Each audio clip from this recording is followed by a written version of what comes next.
Hello and welcome to another SkaredCast Battle Report. Today we're playing Mark at Black Knight Games in Hamilton. We have 1500 points of Orks versus 1500 points of Dark Eldar with Eldar allies.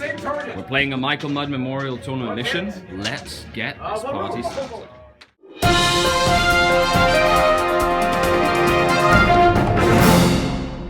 Hello and welcome to the report. We have 1500 points of Orks facing off on mission 1, which is 3 objectives on the board, one in the middle, one right here by the Void Shield generator, the Ork Shield generator, and one by those forests. We have a converted Ork Knight Titan, Knight Paladin. It's really cool looking. We have some Grots taking up the front, a big unit of looters, Void Shield generator with 3 Void Shields, 5 lobbers with crew, 6 knob bikers with a pain boy with 3 power claws, 12 boys with rockets and a knob with power claw, all in this corner here.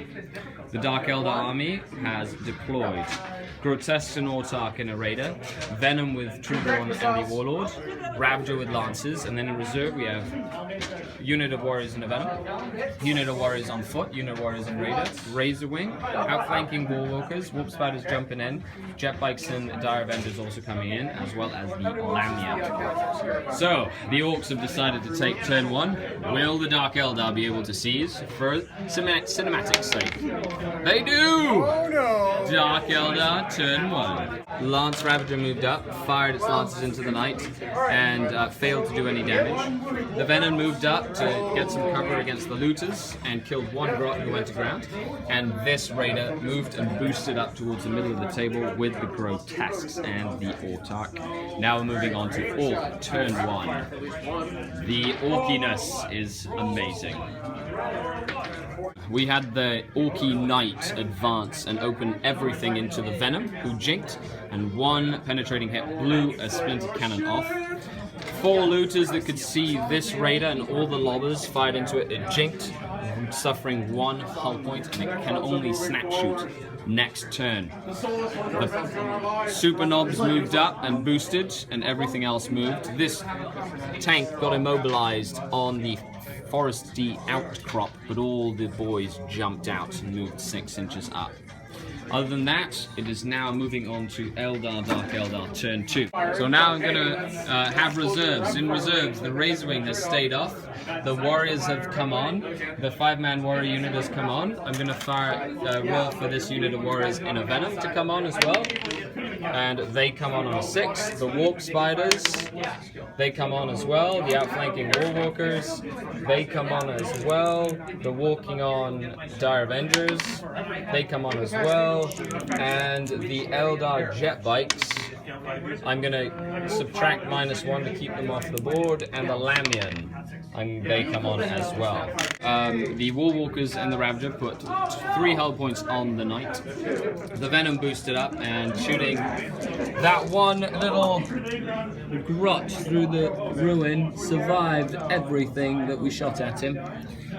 Nothing else was shot over here. I took 1 shield off the generator, and then the Grotesques did what they do best after the entire reserve force killed a bunch of the knob bikers. They walked in, and their instant death weapons made short work of the tough Orks. Now they've consolidated in front of the entire Ork army. We're moving on to Ork, turn 2.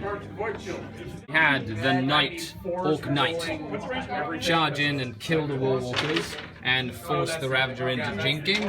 The Ravager is fine. Other shooting saw the Lobbers with a bad scatter only kill 1 Dire Avenger and 1 Cavalite Warrior from that unit. Everything else fired into the Grotesques, and the looters did most of the heavy lifting, killing the Autarch and 2 out of the 3 Grotesques, who then ran away, and then they charged him and he failed to rally, so he was destroyed. So we're moving on to Dark Eldar, turn 3, and we have the Razorwing and the Eldar jet bikes to roll for. So Razorwing jet fighter, arrives, and the Eldar jet bikes. They do not, which is great. They stay off the table. Now moving on to the next turn. We had some shooting at the Void Shield, did nothing, but the Razorwing did zoom in within 12 and unloaded on the looters, killing 9 of them and putting 1 wound on the mech. They have gone to ground. The Warp Spiders jumped up, shot at this unit here, but failed to do anything to the Void Shield, and they charged in, wiping out the Orc unit with the Power Blades on the Exarch, proving to be fantastic in the combat. Other than that, we're moving on to the Orc turn 3. Let's see what the greenskins can do. And this guy looks awesome, by the way. Look at him. It's amazing. The Orc Knight moved up, didn't fire at the Ravager, fired at the Dire Avengers to try and save the Grots from some assault. And the Dire Avengers lost 2, but they held. All other looter shooting knocked a lance off the Razorwing and put a hull point on it. And everything else did nothing else. So we're moving on to Dark Eldar, turn 4. Starting to get nasty at the end of the game here. Razorwing turned around and with 1 lance shot blew the Knight sky high, rolling a 6 on the penetrating and an extra 3 health points. So that meant that this Ravager boosted up close to that objective. The Lamian was moving forward. Dire Avengers battle focused towards the middle objective. Other shooting saw 2 shields go down. The Dark Eldar jet bikes boosted into the corner because that's a secondary point or a tertiary point, as well as the Raider. The 2 Warp Spiders charged into the big battery of guns and wiped them all out as they ran away. And the looters are still sitting there valiantly waiting to take everybody on in true Orc fashion with guns ablazing. Let's move on to Orc turn 4. The looters fired into the Venom in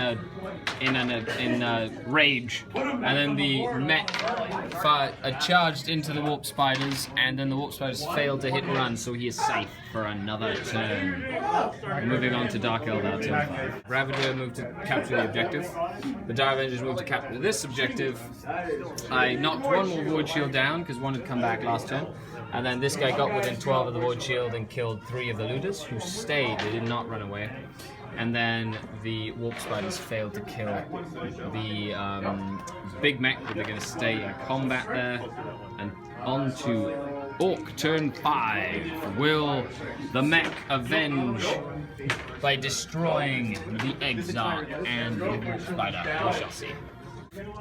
The Warp Spiders finally destroyed the big mech, gaining Warlord, and the looters tried to get the jet bikes to run to prevent them from scoring that point if the game finishes. Let's see if the game continues on. And the game is over. It is a Dark Eldar victory. Stay tuned for the Tactical Corner. Thanks a lot for watching. Thanks a lot to Mark for the game. Good game, sir. Good game. Awesome. Once again, playing at Black Knight Games in Hamilton. Very cool tables and terrain, so make sure you check them out, like them on Facebook, etc., etc. And stay tuned for the Tactical Corner, as well as some cool shots from the Orc army that I took some pictures of as we were playing. This is Skary, your rebel host, tuning out.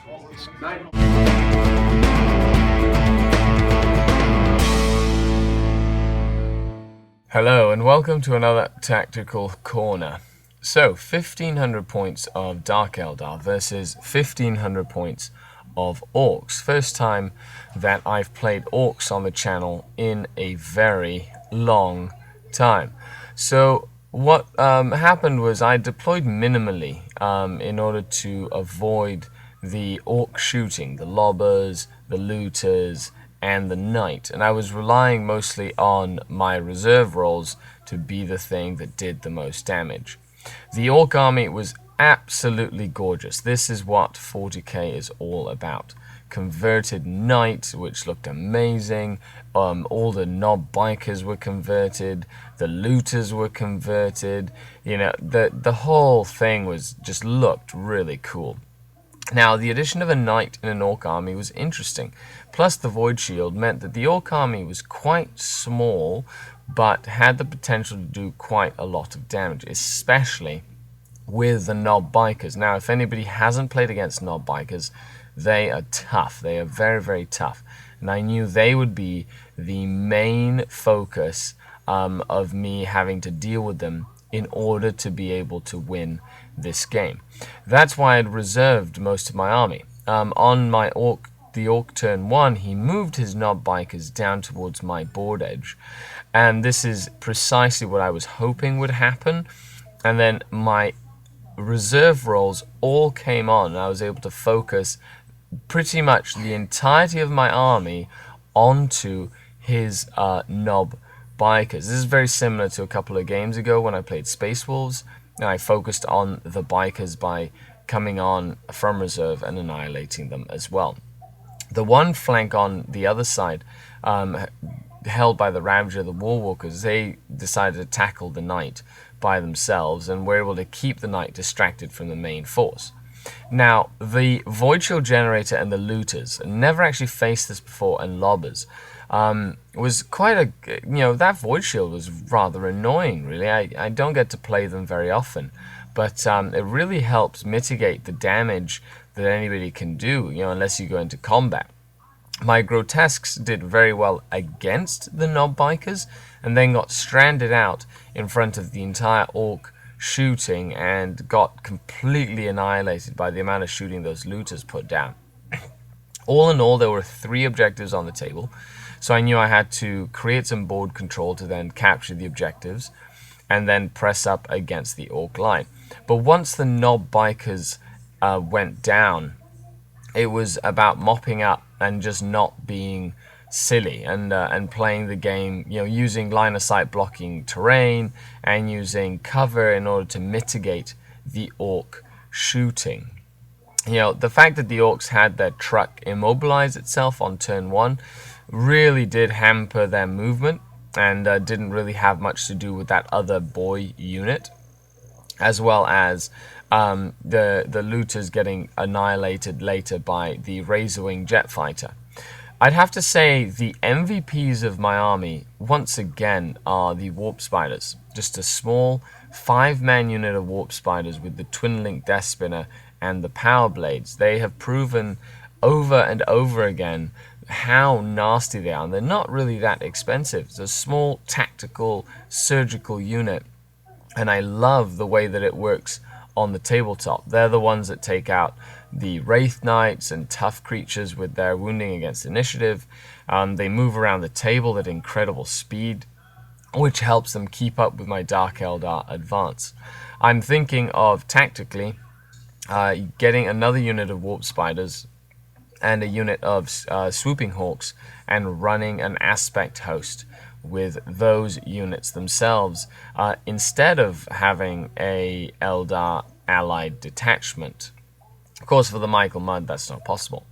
Now, it's the first time I used my Trueborn with double splinter cannons, the second time, sorry, and I'm really enjoying them. Small little unit, lots of shooting, just as good as they were before, and my Warlord gets to hide in there. So, all in all, tactically, it was pretty much decided turn 2 and turn 3, and once the Knight went down to that one lance shot, the Orcs really didn't have much of a chance of coming back. But what a good sport. Mark had a lot of fun at Black Nat Games in Hamilton and cannot wait to play some more there as well. Make sure you stay tuned. Thanks a lot for tuning in. Thanks to the patrons. Check out the links below. Bye.